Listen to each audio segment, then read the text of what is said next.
दुर्गा देवी ने अर्जुन की दूसरी शादी कराई थी, लेकिन किस्मत को कुछ और ही मंजूर था। घर में कदम रखने वाली नई बहू के आने से पहले ही अहाना की वापसी ने पूरे हवेली में हलचल मचा दी। रिश्ते जो टूटने के कगार पर थे, अचानक एक अनजानी डोर में बंधने लगे। कोर्ट रूम की खामोशी में जज के दो शब्द, तलाक नामंजूर, बिजली की तरह गूंजे और सभी को स्तब्ध कर गए। आदेश था कि अर्जुन और अहाना अगले 6 महीने एक ही छत के नीचे पति पत्नी की तरह रहेंगे। यह सदमा सबको लगा, पर एक चेहरा था जो शांत और संतुष्ट था, दुर्गा देवी। यह सब उनकी सोची समझी रणनीति थी, ताकि परिवार अहाना की कीमत समझ सके।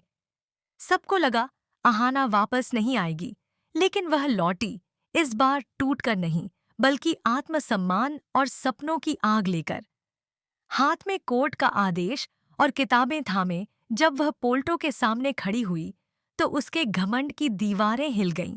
कोर्ट ने साफ कहा था कि आने वाले 6 महीनों में अहाना से एक भी घरेलू काम नहीं करवाया जाएगा।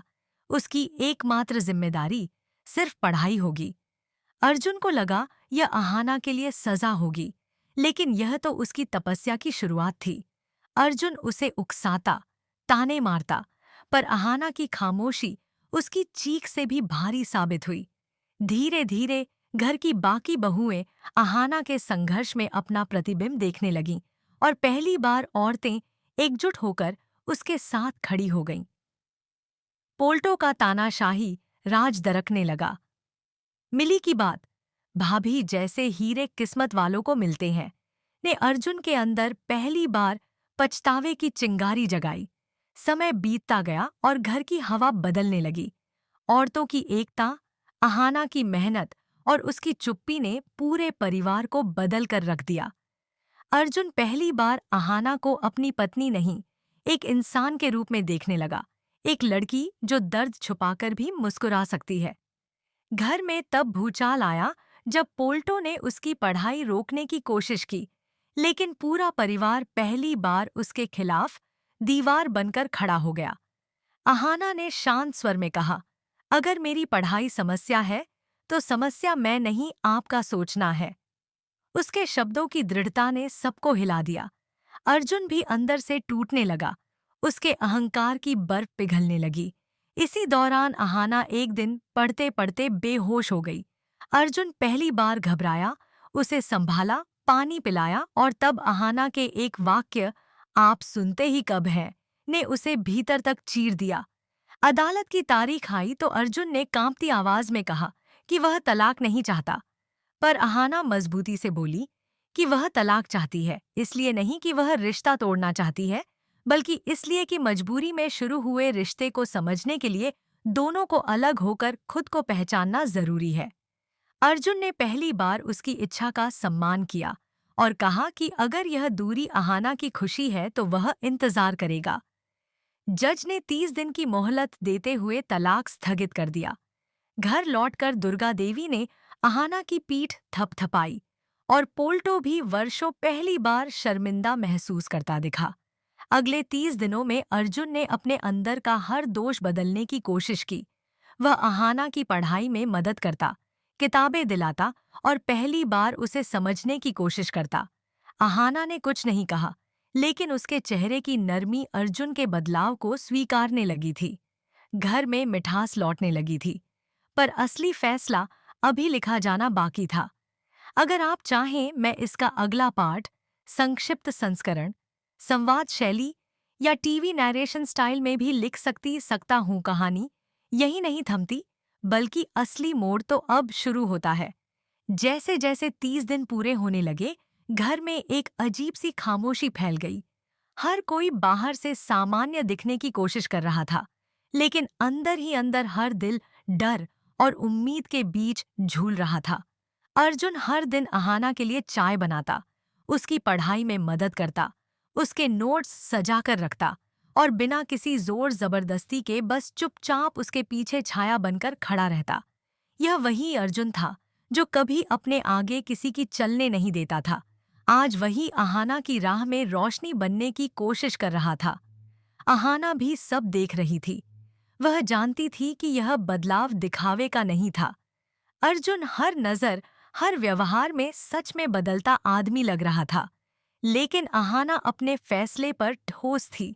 वह जानती थी कि एक रिश्ता सिर्फ प्यार से नहीं, भरोसे से चलता है, और वह भरोसा अभी पूरी तरह बना नहीं था।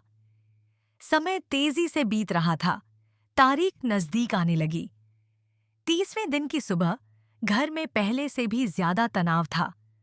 हर कोई चुप था, यहाँ तक कि पोल्टो भी आज बिना चिल्लाए खाने की टेबल पर बैठा था।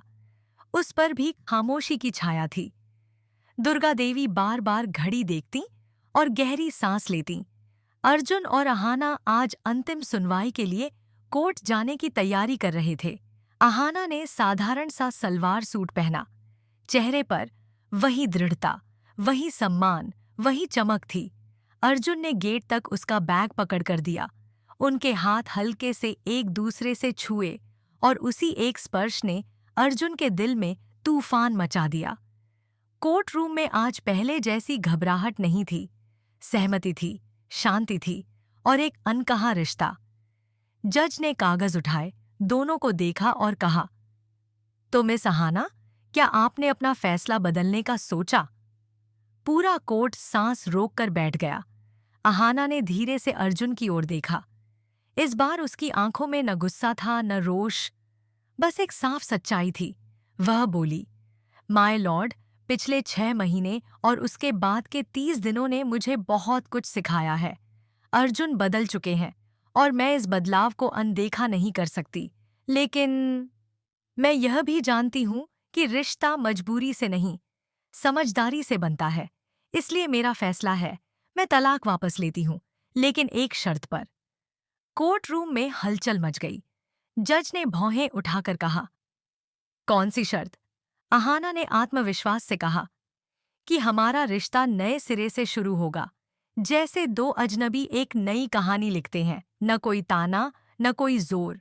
मैं अपनी पढ़ाई जारी रखूंगी, घर में बराबरी का अधिकार होगा, और अर्जुन, अगर सच में साथ निभाना चाहते हैं